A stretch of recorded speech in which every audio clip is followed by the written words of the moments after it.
Samantala, sinalakay ng mga otoridad ang isang bahay sa Taytay, Rizal na ginawa umanong pugad ng ilegal na droga.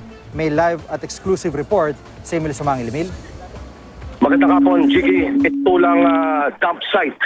Yung bungalow type na tahanan na matatagpuan dyan sa Lupang Arenda sa Kopito ng Taytay, Rizal.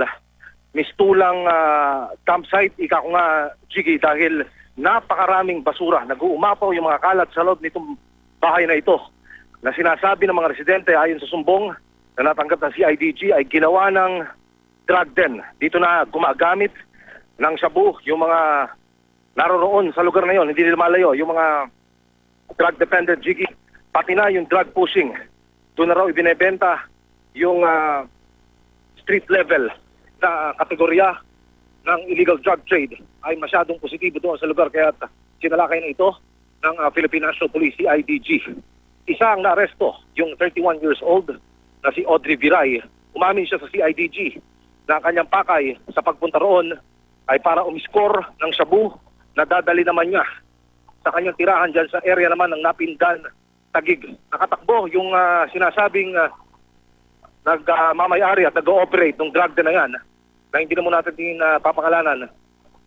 Alinsunod na rin sa pakiusap itong mga opisyal ng Philippine National Police. Bukod sa hinihinalang mga sachet na naglalaman ng shabu, naka-recover din ng pulisya ng CIDG ng mga bala at mga pistola.